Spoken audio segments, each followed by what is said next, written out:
Bon voilà, Bandeko, Tokutani Awa pour peut-être moi échange, c'est vraiment un échange et nous avons le bac. Les échanges mais filmé, il y a ko sur la moi likambu zali kambu na evitaki vraiment kokota yango mingi parce que na monaki ampleur ndenge zalaki kozwela ça me faisait quand même mal. On a le baki que si ça ne dépendait que de moi, peut-être que je vais gérer un dossier. Quand on sur les beaucoup quand même, besoin moins temps muké, il y a comment échange au muké. Bolongola na makanisi belé na mitu. To lokola ndenge na isa kabino ke surtout zana posa kosala ba polémique kende na ba site mususu. Dans la télévision, ce qui est sérieux nous concerne. Olongola, quand même, ma canisi. Sarana, olongola, ma canisi, ya oiza, na mutu na yo, omeka koyoka na biso, lokola mbala liboso, oyoka lisolo. Lisolo nini tozo beta? Tozo beta lisolo ya Eliane. Eza lisolo depuis un certain temps. Ezali, bato basaleli yango ba buzz. Bake nango na gauche, na droite, batu bamati yango, même ba oyo bakutana na ete, balobi tokutani, même ba oyo bakutana, tozomona ba compte na ba Facebook, est-ce que za kaka ya ye Eliane, to eza na ba Eliane mususu, bazakuna, nous savons comment les réseaux sociaux sont utilisés par nous, Congolais, si je peux dire, pour na ba oyo baza trop permanent na ba réseaux sociaux, public une fois par an dans Facebook parce que nous estimons que tout ça soit possible mais c'est parti dans tous les sens. Bopé ça dit sur moi litori tozo solo lana yemoko Eliane to vandi nanda kutomoni akoti yemoko te zomona couple mibale ya bana mikete ya mikolo na lingi bisona bino to échanger tant que tu échanger ah bino pe vous échanger to longo la moins subjectivité to kende quand même na makamusus Eliane bon ça va bien oh bana ni na bango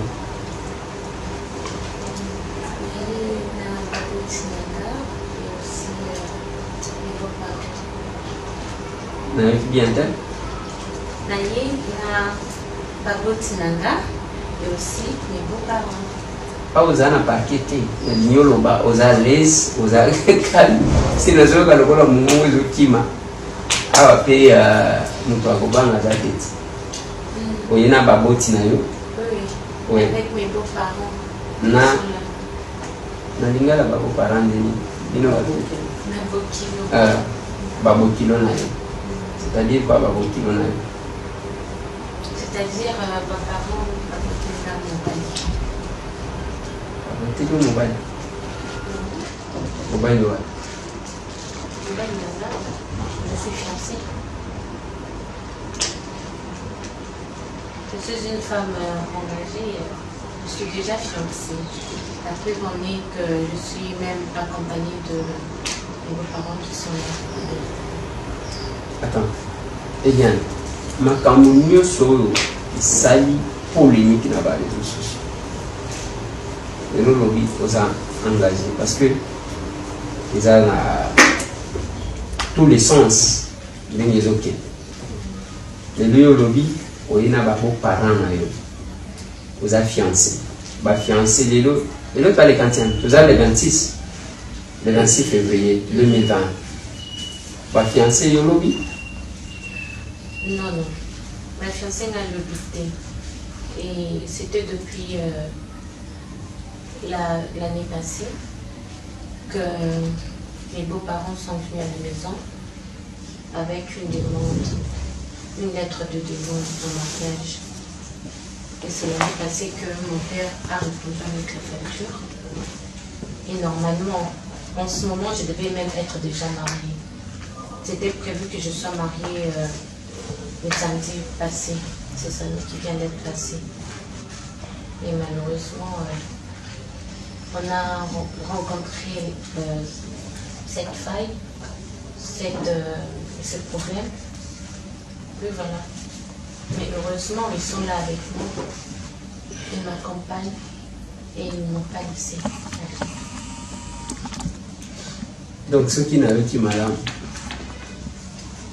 aux a fiancés depuis l'année passée.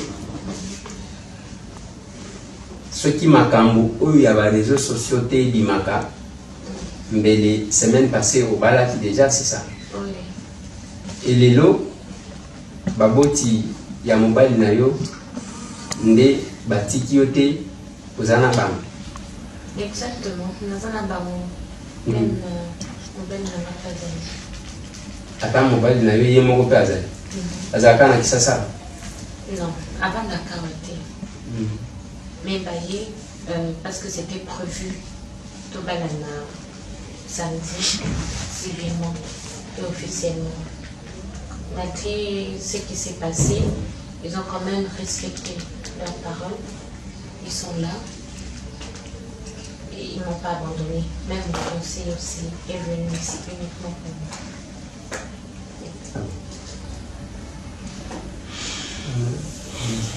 Mais yo c'est quoi Eliane, yo pende bansusu. Yo zana fiancé depuis l'année passée. C'est comme makambu oyo bimisi oyo etumbi mboka etumbi ba réseaux sociaux pesi bato musala parce que pour le moment na Congo tout le monde veut devenir journaliste. Habiter musala moi qui journaliste ndenge komi elinga na habiter. Ekobika mtu azwi téléphone ya tie wana bani. Omoninga yi oyo asali omoninga tout le monde veut devenir ils allaient pas musicien, ils va comme un journaliste, ils allaient pas artiste comédien, ils va comme un journaliste, ils allaient pas politicien, ils va comme un journaliste. Comment on a comme tout, atia bandikolo. Mais yo suko, ba fiancé yo depuis l'année passée.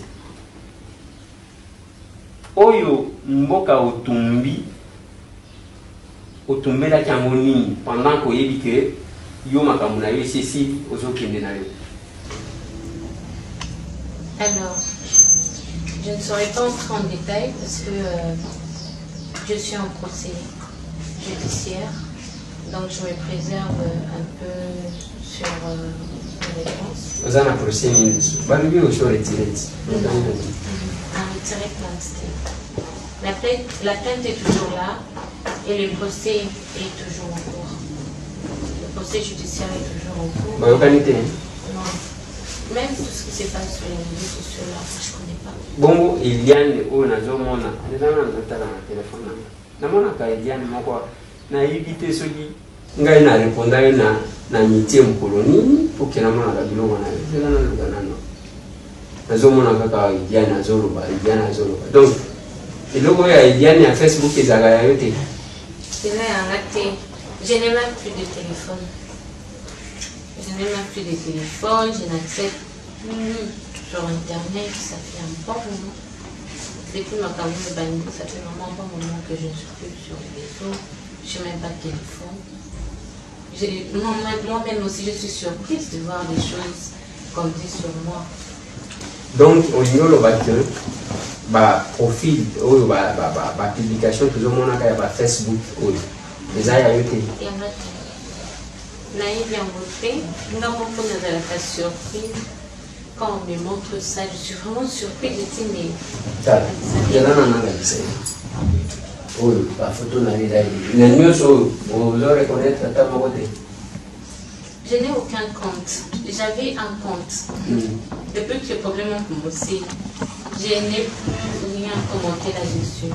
Et sur mon seul compte, il a fallu me voir mes publications antérieures, 2019, 2016, 2017. Il y a des publications qui se suivent.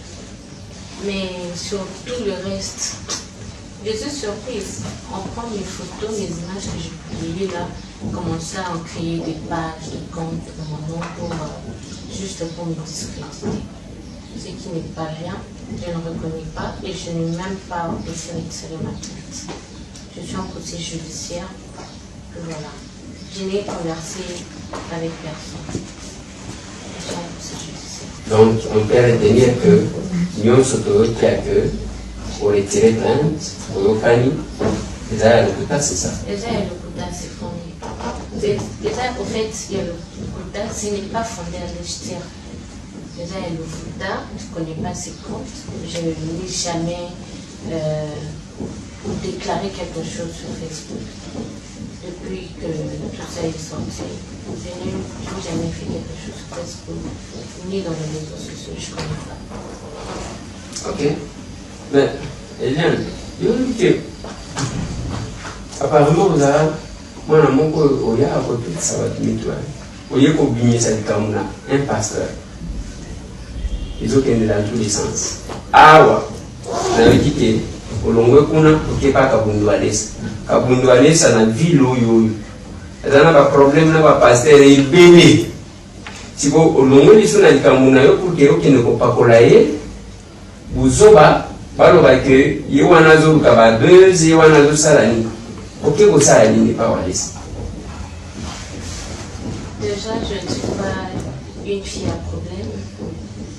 Dans une fille où il y a un problème, j'évite le problème. Mais si je suis arrivée chez Papa Walissa, c'est parce que j'ai été conseillée par ma belle-mère. Elle m'a communiqué beaucoup de conseils. Moi, je ne croyais plus au pasteur. Je ne croyais plus au pasteur pour l'époque que j'ai reçu. Mais suite à ces bons conseils que je lui ai laissés de sa part, elle m'a dit, ma fille, tu dois passer par une délivrance. J'ai hésité pour la première fois, la deuxième fois. C'est parce que moi, je disais que tu ne veux pas. Alors après, j'ai eu une conviction. J'ai été accompagnée de ma mère, de ma belle-mère aussi, quand elle est arrivée en France, dans l'église de Papa Walissa.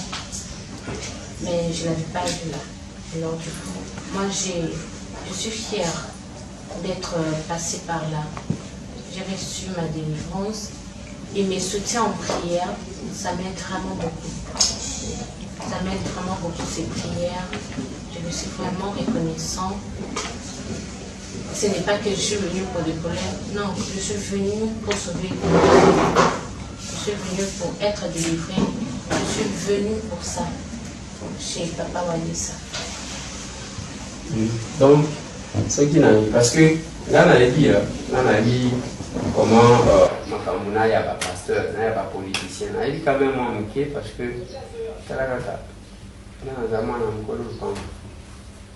nayebi mandu kedima wa pasteur azotinda moninga bandi ya mer armée bakende ko éliminer moninga. Donc nous savons ça, c'est la même chose en politique.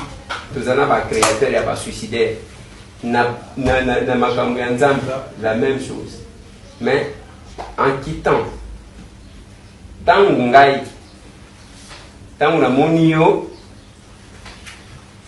que okepa walesa na lubisaye siboyo kolongwa na nzoto a Eliane et que kolata kabundu walesa que voilà ye mutu peut-être azalaki ye mutu alingi ye mutu a récupérer bon maman bokilo na leo ya vandi mbote mama oyo nani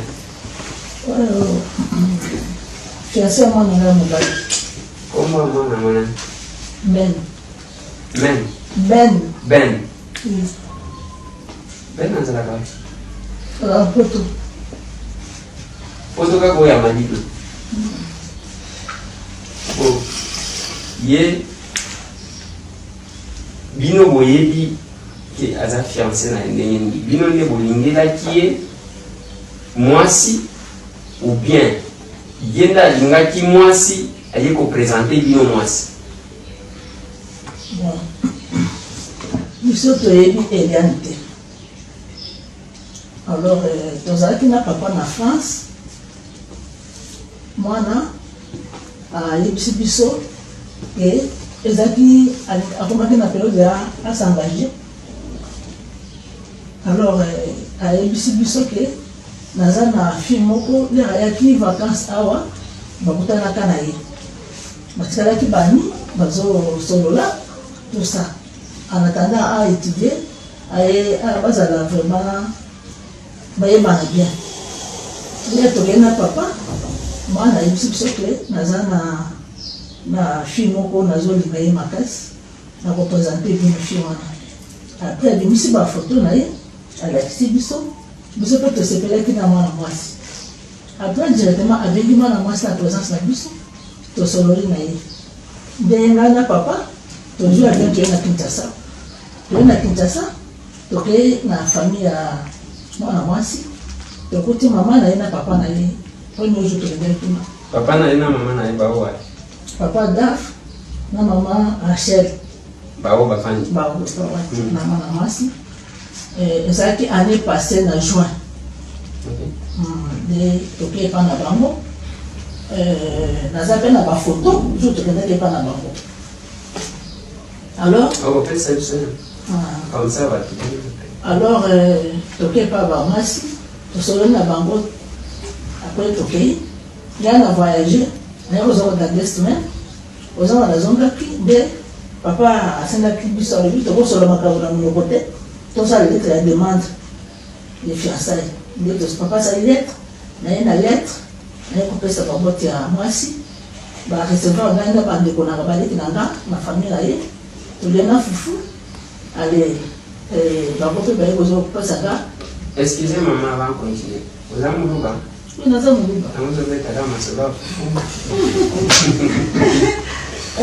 Alors, après, papa il peut couper sa liste.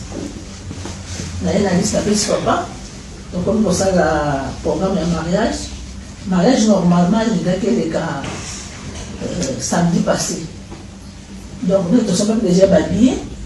Dès que nous avons makambo et pour les camions, nous sommes restés, tout comme on va sur place, pour accompagner la situation de l'hôpital. Dès que nous avons papa, et tous sommes toujours ensemble. Dès que nous avons eu ça, moi, depuis Kalako, nous avons pas pasteur Walista. Kaza papa n'a pas mouru, et parce qu'on a samé lac. Alors, dès le début, on a fait un signe d'abord. La banda ko bisa ke nazo li bisa mi kala zo sambela yo pe ke de kuna ba sambela pona yo puisque biso za famille chrétienne mbana biso baza ba chrétien engagé donc ngeli pe moi c'est moi biso ko bala azala pe au sambela ni ici dans. Alors première fois na sala ki yango sans succès, deuxième fois na yo consisté tellement makambo elimi après c'est ma réponse au maman na za sous la confiance na ma pasteur. Alors, dans la personne qui a réponse à la vie, ma pasteur ne se va la rendre mon côté. Alors que des parents à l'est. Là, on a eu comment, le même jour, il va dire à papa, fiancé à quelqu'un d'autre à Eliane. Là, on a eu transport, on a quitté par Eliane. C'est le nom. Tant que vous avez chasse, on a un problème ici, bandit. C'est bandit. Mais mon bali naïe, fiancé naïe, à l'objet avec tes mamans, et nous coûtons na Eliane. Ok. Pourquoi parce qu'on a vu avant fiancé naïe. Quelqu'un d'autre Eliane. Là, on a coûté pour papa, na maman, na Eliane. Tout ça, on a bango. Na revenir sur les pommes de, il y a aucune prière. Dès le lendemain. Quand Eliane a moni wana kamu, parce que na baba kamu zalaki na se akanisa kili susuke. Azaki lisu na espoir que fiançango Ben, olobi Ben. Ben nani Congo. Zaka Ben. Oui, ça Ben. Ben nani. Ngai na zai gezer tam. Comme na Ben ba. Ok. C'est pourquoi on a revoté Ben ba. O tali na papa. Papa zaki ko filayo bo etongeni. Alors de nakei, de la nation a rendez-vous. Puisque pas ils ont prière chaque mardi, vendredi, pour nous ensemble pour la partout. De na mimi na ipse tout dans les paroles, puisque on appelle ça qui na programme pour de ayaki, m'ensemble c'est ça. Donc pour commencer comme paroles ça ne yangwa. Maman, na limbi bon. Au limbi sanga parce que nous avons un âge. Ce n'est pas vous le mot nani walesa lokola za papa na yo mobima asali alobi mo anga na récupérer loko wana yo bima lokola oza na mwana moko baumeli eza bule ya pasteur walesa tu nakokolakisa yo bafoto naza nango eza ya na okokotala date ya bafoto tutu ezaki pa bamwasi yani balela baselfie awa oui. On a demandé le 1er août 2019 à 22h25.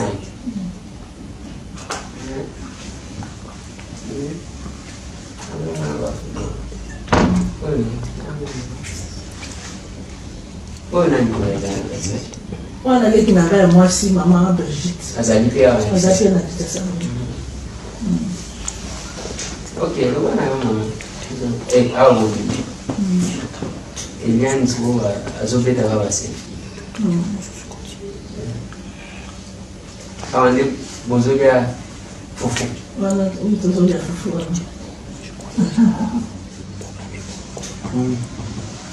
Ndani pasteur. Pasteur walesa aibaki likambo ekeke. Zeto ya nele na yake awa na bitele likambo kuske na yake lezi mkwai na ngeza ipona K3 na ipona prière ezaki kuna ya triomphal après triomphal nde na asisi makambo ya triomphal nde na pe kontamie makambo ya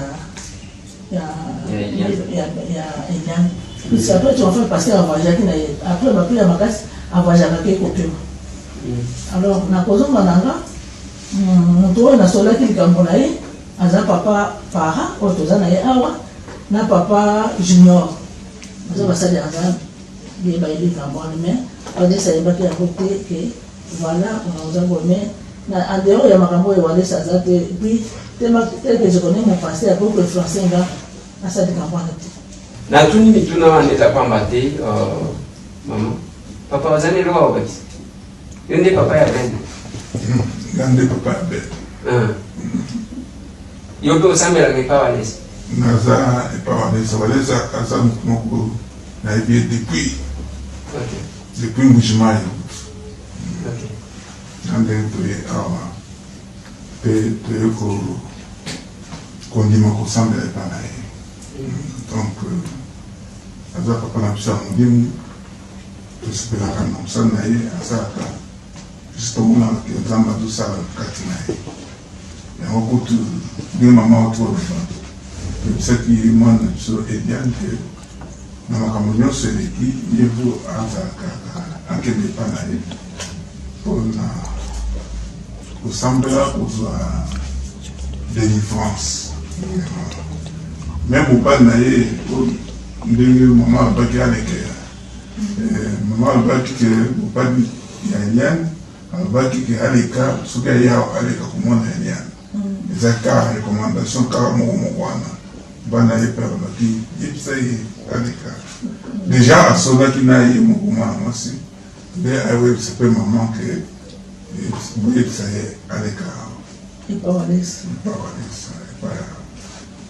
papa walesa mpona délivrance na ye ndenge kaka alobi ye moko azala kodute donc confiance epa na ye ndenge alobi yango la sous confiance dans ça en tant que mais toi tu sais que non parce que en tant que c'est que ne gars pas moto biso to zanaye to yebi denga asala dans un naye tout ça que de tout na assistance on ande et puis avec condiment aye biso to zana confiance mingi na mosala ya sali d'abord nous devons remercier aussi la fille pour avoir accepté parce que encore un peu beaucoup wana zuri aboyi pe abungisi na libala boko problem za oboyi oboyi okay allez kwenda ikozala kane mwa pour moi peu musale ça lui bien et tout ce pays et puis nous sommes sous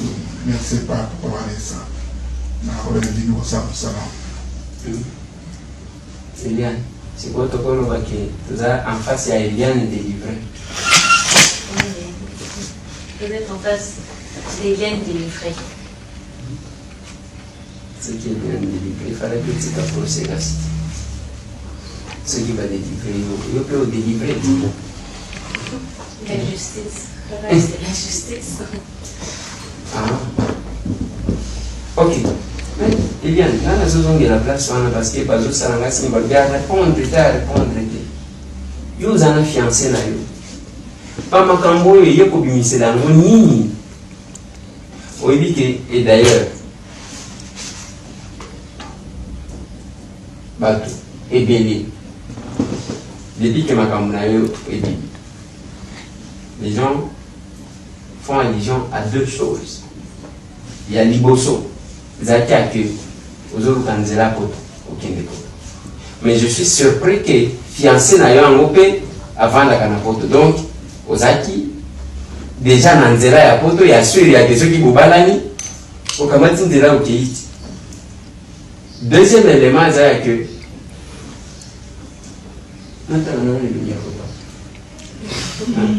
que bazoluka, là, basomba ceux qui ringent na bombe, ceux qui nient. Mais yo yebi que ozana mobile yango azaka na poto esika oyo bato balingaka meme koteka bandako na bango mpona akende poto atikata babuti na ye libanda makambo oyo obimiseli yango nini? Ok. En tout cas, je ne sais pas comment commenter là-dessus. Si aujourd'hui tout ça est arrivé, c'est parce que déjà on ne voulait pas que je puisse me marier. Il y avait des gens qui étaient contre ça. Même les concernés étaient contre ça. Ils ne voulaient pas que je puisse me marier. La question c'était même, est-ce qu'il est plus beau que moi? Est-ce qu'il saura bien s'occuper des gens comme moi je le fais? Alors que il n'y avait plus rien entre lui et moi, j'étais surpris. Il est allé encore plus loin en disant, s'il vient ici, je vais lui raconter toute notre histoire. J'étais choquée. Ça m'avait surpris, ça m'avait bouleversée. J'ai dit, qu'est-ce qui se passe? Tout le monde ne voulait pas que je me marie. Si personne ne savait, aujourd'hui je serais mariée. Mais comme j'étais allée en parler, aujourd'hui je suis convaincue, mon mari est convaincu, gloire à Dieu. Donc les beaux-parents sont là, je n'ai pas perdu mon nom, il est là. Alors, il y avait toujours une chaleur en moi qui montait tout le temps pour que je parle. C'était plus fort que moi, je ne sais pas expliquer ça. Mais je ne m'attendais pas à ce que ça puisse avoir cette ampleur et arriver là où nous en sommes aujourd'hui. Est-ce que avant que Makambo soit connu dans le public, okendaka kosolola ngona fiancé na yo ou bien fiancé na yo azalaki surpris na ngoka lokola bato nyonso sur les réseaux sociaux? Azalaki surpris parce que je nalingaki kobala te na fardeau. Je ne voulais pas nakota na libala na mobali na lingi que nazala na poids mon corps sur moi. Je ne voulais pas. Et quand j'ai vu que je ne pouvais pas, je suis allée en parler. Je suis allée me repentir, tout raconter à mon fiancé. Il était... Yomoko, Ngamoko. ok. Pour expliquer à Nani, fiancé Nani, c'est ça? Oui, je lui ai parlé de l'histoire, je lui ai parlé de tout. Je lui ai parlé de tout. Et tant qu'on vient il y a le C'était pas facile d'abord pour digérer, ça je dois dire. Mais il m'a dit, on va traiter ça calmement, garde ton calme, n'en parle à personne. N'en parle à personne, garde ton calme et tout. Mais j'avais toujours quelque chose, le temps passé, mais moi je ne supportais pas. C'était plus fort que moi. Plus fort que moi. Je suis encore avec des chéris. Je n'arrive pas à garder ça pour moi. Je te dis, s'il te plaît, calme-toi. Maman, il m'a interdit. Mais je ne pouvais pas garder ça. Je n'arrivais pas, c'était plus fort que moi, je ne savais pas comment expliquer ça. Cette chaleur-là, ça venait d'où? Je ne comprenais pas. Et du coup, quand je me suis exprimée sur Internet, c'était par les questions des internautes. Je ne savais pas qu'après, ça pourrait prendre cette ampleur. Et là où nous sommes aujourd'hui. Donc, ceux qui nous sont malades, on peut retenir que tout est parti de votre sincérité vis-à-vis de votre fiancé. Parce que, on dit que c'est quand même compliqué. Donc, ça, nani fiancé nayo, passé nayo, c'est ça. D'abord, en allant annoncer la nouvelle aux concernés avec qui nous avons un problème actuellement, ils n'avaient pas accepté ça. Ils ne voulaient pas. Ah oui, Yovanda là-bas. Ma question, est-ce qu'il est plus beau que moi? Oh. Est-ce qu'il est plus beau que moi? Est-ce qu'il saura s'occuper de toi plus que moi? Je n'avais même pas parlé ça à ma belle-mère. J'ai tout dit à mon homme. Et donc, il y a des questions qui me posent. J'étais surpris. Et puis, comme déjà, on savait que l'on pouvait me marier, ça a commencé les combats. Moi, je ne voulais pas rentrer dans mon mariage avec un parent. Je voulais me décharger. Je voulais me libérer. Je voulais être libre et souple pour que j'avance très bien avec mon mari. Je peux l'appeler mon mari, mon fiancé et tout. Alors, voilà, j'ai été sincère. J'ai parlé avec mon chéri. Il m'a interdit. Mais la chaleur que j'avais en moi, je ne pouvais plus m'en retenir. Il fallait que je m'exprime. Il fallait que je parle. Ça me poussait. Je ne dormais plus. Dérangement à l'intérieur de moi. Je suis encore allée lui dire, chérie, en tout cas, je ne sais pas, je dois parler. Et elle a dit, j'ai dit, je dois parler. Et c'est là que je fais. Mais je ne savais pas que ça allait prendre cette ampleur et arriver jusqu'à nous ensemble.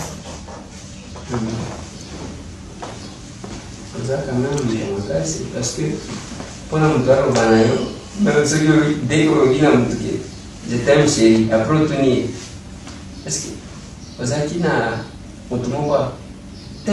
c'est comme si banda ba bota yé donc na me gata pour mon côté.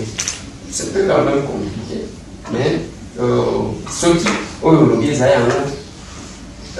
moi je trouve que vous avez fait un mot exceptionnel.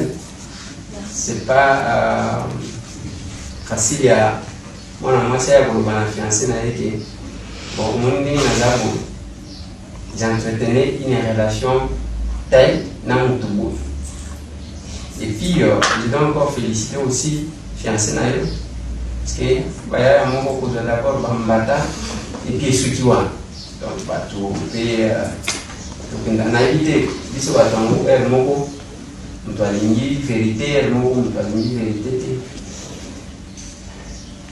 ça on a beaucoup de temps on n'est pas là et puis on a vers au mobile exactement. J'ai oublié un aspect, pardon. À papa aussi, que j'avais relaté une partie de cette histoire. À quel papa? Vous avez un papa Mibala? Mon beau-père, papa Franck. Oh, des beaux-pères, ou des mauvais pères. Donc, pendant tout ça, ça va, tout ça. Oh, des beaux-pères. Des mauvais pères, les pères. Parce que ceux qui ont ça, beau, on est à beauté. Ceux qui ont ça, beau et à beauté. Madame, on va le dire à moi. Est-ce qu'il y a ça qui te voit le bon là? Non, la vie, ceux qui ont dit, moi, on va aller voir le bon. Mais comment tu dis? Ma campagne, vous voyez ça, t'es beau père. mais ça mon père wana mulubi le père avant na bon ndiye mwenye weka kabisa est-ce que bila uzutara kwa la film bwenye na papa na mama papa aussi qui papa la vie papa quand on dit quelque part côté on se paye au paye au père c'est bon makubenga yote boka wala siku ndo kwa mafunga siku bon vile bana vile nga lazima na commentaire vile na vitu sio zake ndio kwa cha bolo ile bona nyolo ba mtu na kama mtu ne na papa alivia ki suite ya maloba ya mwana na bakota na bino afanya voto yena moni tena moni papa ti o boza la pembo genaki mandewa kaka na ile yani oyo se bisoke ezali kama wemo on toujours les papa nous allons na nda papa s'excuser atini ba ko à côté de la chambre papa la ndinga tonya bien toyo kasonite c'est que boyo na Sonia donc quand on a la fobo qui doit Sonia ni ali to da meji Sonia ko da mete ngana da mena na ni ngana o ba le histoire oui bien exactement c'est ça mutu amona ki ayi osinga lobo ba mwana na eza famille donc papa na maman ndenge balobi wana bautaki poto sur insistance ya mwana na bango ayebisaki bango baya kokutana na famille ya papa ya papa ya Eliane baya kosenga loboko ya mwana donc baye pour la première fois bazongi voyage na bango mama aye voyage biso pour la deuxième fois tosolaki na papa na telefone ntango bazongi nana yebisi mpona ndima ifo okoma lettre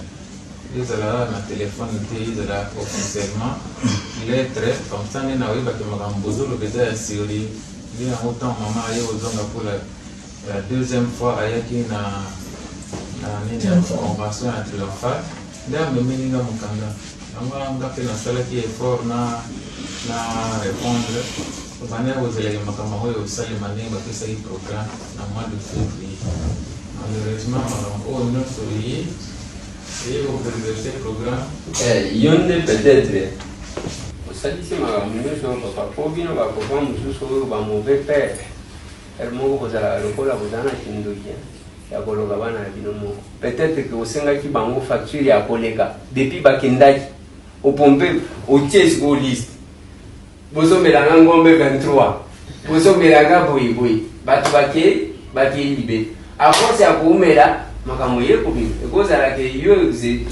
oexageraki parce que bato mosusu bazobandisa te bato mosusu nde bakomi koteka bana te biso tokoki koteka mwana te programme ndenge esalemaki ndenge ozoloba belle famille bazwaki nini lettre na bango ezalaki exagéré te epuis ata soki ezalaki exagéré ezalaki te ke biso tolobi kaka ndenge wana moyen ezali tokaki kaka kodiscute mpo to harmoniser parce que souhait na biso ezali ke tokolisi mwana donc au final il faut atika biso un jour mais agoli wa 20 ans ka mulai wana lati patalo mpe lekisili ye mulai ye wana nazolida yango wana tosalaki tobandaki vraiment kozela une événement oyo kaka po ya baproblème o ndenge mwana azoloba wana il y avait quelque chose de très fort en elle oyo akobaki kosupporte te abandaki ye abombelinga makambo nyonso apesi confiance mingi na belle famille. Très bien. Moi, la seule à la maison. Entre famille et belle famille, des choses claires. C'est un peu ça la situation. Tu n'es que comme à l'élo, madame Nyo se démie du banda. Et il y a c'est qui inspiré dans Saint-Esprit pour avoir un bon moment à mettre le bal en danger, mais avec l'objectif po ya kobikisa bato nyonso oyo baza na kati ya molili. C'est un peu ça, tel kaka intérêt na ye moko te parce que eloko wana elekelaki koma okoki kosupporte même biso tokonanaki mpona nini obimisi makambo libanda oyebi ke libala no c'est dans quelques jours. Eza nzela nzambe aponaki mpo makambo yango eyebana. Sikoyo yo wana akepa akomi moto ayepa walisa bino siko baboti boye bino akende kaka parce que belle famille na ye etindiki ye ou bien parce que bozomona ke eza pe ya solo to lobilobi tokoyoka lisu bamakambo mosusu apo te eza mpona bongo te eza conviction personnelle bato balandeli nga mera bandai koleka na bametiare bayekiki nga naza catholique mwana okolisa mwana nga nakolisaki ye ntangi catholique ntango akomi na maturité abiki non nabananga nzela mosusu yango olandi eza conviction personnelle. Papa Walesa, c'est un homme de Dieu que je respecte beaucoup. Mais moi, je suis convaincu que ça va délivrer. J'espère que le travail se fait dans le bon sens. On a vraiment commenté la volonté de remercier pour moi, on a des autres déjà il faut vraiment un encadrement spirituel. Pour le salé, même bato nyonso bakoki komituna bato baza koluka mabala me ye aza kosakrifie bamakambo na ye mpo ya kobimisa biloko nyonso na polele eza nzambe moto asali na kasi na ye. soki nakoki koloba eloko ya suki eza koremercie paster Papa Walesa eze asali mpo kodelivre mwana mpona nini yo oza katolike mpona nini ozina kozwela leka obeli te basopeli na motu makambo osifu nzambe moto aza kooriente makambo nyonso soki nzambe asepelaki tokende nzambe aza partout soki nzambe asepelaki mwana akende pa Papa Walesa aza spirituel tokoki kodute te yango natikaki tolingi tosukisa parce que entretien yango olangai mama olingi te tolingi ozana eloko akobakisa eloko nini okobakisa ngai nanga lingi d'abord ozoconfirme ke couple oyo mama oyo avandi pembeni na ye bomonana na ye Oui, tout le monde a un maman. Bah, tout le monde a un maman.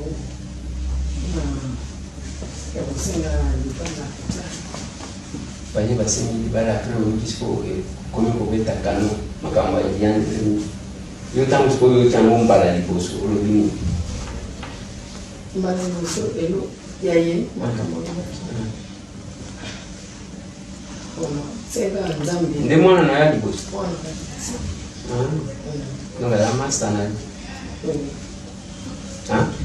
aza mwana na ngai aza master na ye parce que eza na bamama moko bana na bango ya liboso bayokanaka te bakoma bakola bambanda mwana wana akomi plus attaché pa papa na ye eza na bamosusu nde bafille donc babetaka kati sikoyo oza na kategori nini na kategori ya bomama na mwana na ye toza pe banyenga toza pembeni oza pembeni oui toza banyenga ya nyonso po toza pesa eza na bude abude ndeni namoni atangi na sasa libo ok mpona kopesa kaka merci na Papa Walesa na misala mpona délivrance oyo asali ndenge elakisi oke mwana ngo aza délivre na comportement na ye epuis namoni mpenza mwana nga comportement échange eloko échange ye eza baproblème ebimeli ezongisie motu eza délivrance basali ye azwi délivrance na kasi a changé il a changé complètement Eliane a changé nakotuna motu mosusu papa Eliane a changé on a changé comportement parce que liboso même ntango baproblème Comme ce qu'on a dit aux autres, on a senti vraiment que moi, on a vraiment mis la bataille. On va être nerveux, c'est le mot. La première victime. Donc, vous savez, ma classe, il faut assister. Donc, accompagnement spirituel, papa Wallis, on a la conseil à maman, ça lui a changé. On peut être nous sommes vraiment fiers de ça. Attends, très baillé. Désormais, au moment des pas Wallis. Je vais continuer sur les affermissements, l'entretien spirituel parce que j'ai besoin de ça. J'aime m'attacher à la prière. J'aime ça. Et c'est bien. C'est pas le cas de moi parce que nous sommes en commentaire, on a créé parfois quand on a combat, il faut bâtir la place. Il y a beaucoup de choses, nous avons vraiment. Vous en avez vraiment la boulimie, moi, on a aussi pour ça la vidéo va pas un commentaire à Bamba vous créez un nini, ceux qui m'ont cambouré ils allaient dire un nini il y a un nini il y a cosa cosa la vie donc là vous savez que aventure dépôt tout le monde a volé toujours le cambon tout le moi on a qui nous ça la nini qui est ça la pour le cambon donc ça et là au moment où ça lui n'a tout naïf et en mode style finissa non il est d'accord ils en ont copté n'est pas toujours quand c'est d'accord c'est une réalité tout mingi baïbi na wango keza vérité mais pour revenir justice c'est avec ça on est d'accord et bien va poser le ah et bébé ça tourne à confika yo tanto suso fiancé tanto maman ramène ça nous a lui, il ne connaît pas. Et ce que je vois là, c'est pas moi. Tout ce qu'on fait là. Il y a une personne qui peut ressembler à l'autre, mais c'est pas moi. Ça ne se prend de voir tout ça. C'est grave. Au bani modulaire. C'est vraiment grave. Parce que bon, je pense que c'est makambo eko bima na délivrance oyo mukolo eko bima eza munduki nayebi que dossier oyo bamusu baza contre bamusu baza pour nga naza na bapolémique wana te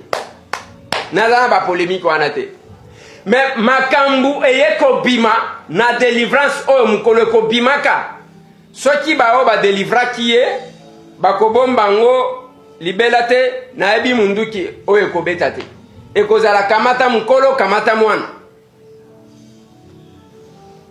ekozala kamata mukolo kamata mwana nazoyebisa bino mais wana nga etalinga te l'essentiel eza oyo parce que mutu na mutu aza na angle akosala makambo na ye tosilisi bandeko na ngai ezalaki mwa échange oyo na famille ya Eliane na Eliane ye moko fiancé na ye et puis baboti ya Eliane na baboti ya Ben qui est le futur époux ya Eliane. Nalingi napesa un peu de précision parce que il y a quelques questions que se poser. La question est ndeko Eliezer otuni ete toyoka ke bongo Christian zanani ngamoko nazo répondre ya ozi place na nazo place te nazo sala kaka analyse ya muki. On n'est pas là pour incriminer qui que ce soit. Makambo Eliane na Moïse Mbi ils ont déjà la justice bakende kuna ngana zana temps te ya okoza na ba mwa polémique wana je ne suis pas là dedans nazana makambo wana te mais j'ai dit une chose ce qui est loqué dans n'importe quel mariage ce n'est pas que Eliane aye koloba lelo ke fiancé na ye kombo na ye belle nde koloba ke banda babota ye mobali ya draga ye kaka ye moko wana ben non. Et ici la question et Kobima que la fille voulait être sincère, c'est que beaucoup de filles ne peuvent pas faire. Ce qui version vous appelez ces ailleurs. Il y a Olandi fiancé a relaté au passé naïe. A vu à Tchango Penza na mesa. et puis a eu courage à lobby a kende koyebisa copain na ye ya kalaki papa e ngai nakomi kobala na vie mobile. Ce n'est pas facile. Soit à accumuler, à Kekuna, à Zongi Boya, Kekuna, à Zongi Boya. Selon explication, il y a Eliane. Alors, il y a parce que le fait que je ne pouvais pas rien cacher à mon mari et encore rien cacher à mon ex, ça, Wana Malobanae, Ndeyamo et Kobimisara, étincelle pour lui. Mais ce qui est ok, ba mariage news, ezaka na nzembo bacha ngana ipa makambo ba musicien. Okoyoka bazolo ba ndemo ngo bakutsaka nango ba marié na ba mariage presque news. Ezaka ki fiancé ya liboso akenda soki wapi, fiancé ya mibale akenda soki wapi, oyo na zile loyo nda adimi liboso ya baboti, liboso ya nzambe, liboso ya leta. Ndeko boyemba ka bobina kati. Bino watu wango bina. Ngai tambu boji bona na video na zobina. Na bina kana ngate. Natala kaba ndenge wazobina. Mukolo tokobina ba na éviter. Nde avantage pe Félix azana. Ce qui azala mutu bina bina mbele batiba misele video kabaka tamo azokata danse. Nde il faut avoir makambo ndenge akosa. Alors, il y a biloko wana batu balobaka me basalaka. Moi, ce que j'ai condamné, si j'ai rencontré la fille avant ma camouneuse, il fallait la protéger, tout simplement. On n'a pas besoin de ça la buzz sur la vie. Elle n'a que 20 ans. 20 ans, on a à cause de l'âge à moi, à cause de l'âge à moi, à cause de la légui, ainsi de suite. Le fait qu'il y a il y a exposé c'est ce que moi tant que j'ai condamné. On fait ça même un exemple. On a arrêté un pasteur au Canada, un Congolais. On protégeait les visages. Même à visage ouvert parce que les alliés comme aussi ibani. Mais sinon, Makamouza est belé au Géraka et que nous devons quand même préserver. Les privés, on les traite dans les privés. C'est un peu ça. Avec moi, précision, Anna, Tolingi, vous retenir Yann. Mais ce que vous devez retenir, Namalobaya Eliane, la plainte n'a pas été retirée, l'action en justice, ils ont continué, mais place à Zali, Zandé que, sur base, il y a conseil, il y a belle famille, naïe, accueilli et pas Walesa. Et c'est là qu'on a prié pour elle, parce que pour elle, il y avait un debout général et total. Il y avait ça Nanzam. Depuis qu'elle a connu les problèmes qu'elle a connus, on les a malobanaï, les a malobaya, mais c'est embouté. Et quelle que soit turbulence, c'est là que je félicite son fiancé parce que, bon, il y a un peu de temps dans le bateau. Ce qui se passe au Lingo, les Akana, au bateau, c'était la Gana. En quoi est-ce qu'il y a un amour pour les Gabatinios? Donc, c'est un amour ordinaire. La précision, là où je félicite Ben, il faut féliciter Ben, parce que ce n'est pas facile pour un homme. Je parle de un homme. Il n'y a que Moutou Azwa, Ayogaka, à propos, il y a Moutou, il a limite passer toute sa vie. Parce que des places payées à accomplir ce qu'on dit, c'est pour les meilleurs et pour les pires. Les lots, en demi. La vie ce qui est ezalaka ye ben nda zo ki likambo lokola ya yo linga lika ko vanda ou bien linga yolo allons wakuna te divorcer et to kabwani. Bon, des fois aussi c'était ça. Ça mais c'est que je trouve exceptionnel parce que azala mutema munen ya mulai et que il a vraiment un amour sincère vis-à-vis na yo. Ce que azala kata mwana ya kero batu balinga balobaki ben azolanda la fidélité à Ben. Mais elle a quand même un mari à respecter. Elle a un métier à respecter et aussi beaucoup plus respecter sa famille. Et parce que famille, c'est tout compliqué. Biloko ya balimela à cause de la décision qu'on a dans mon bail. Et aussi remercier, je suis trop sûr que Nakatiwana il y a toujours là l'encadrement, il y a pasteur là-bas. Parce que mon toyo qui est là, mon toyo qui est là, collègue là-bas, tu n'es pas pasteur. Merci Bandeko. On a dit que c'est une précision qui met quand même fin à la polémique et délibérée. Oyo, biso tokozong la discuter, mais sachez que la justice fait son travail et place Bazali et que ce que mon Eliane, heureusement le week-end, Azali sous un téléphone, c'est quoi? Ben à moi sur la gana. Beaucoup d'exercices. Beaucoup d'exercices. Donc on a une bonne année. Oui. On est karaté. Je l'aime beaucoup. J'ai la tête. Est-ce que vous avez un numéro à maman? Bien sûr. Donc, alors, c'est un peu ça. C'est cette précision-là que nous avons.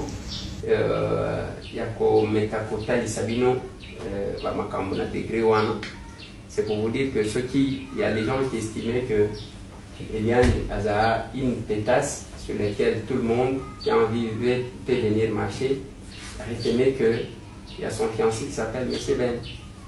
Oyo, balingana qui depuis année passée avant que makambo oyo ebima. Ok, merci. C'est moi l'un dans la science. Merci.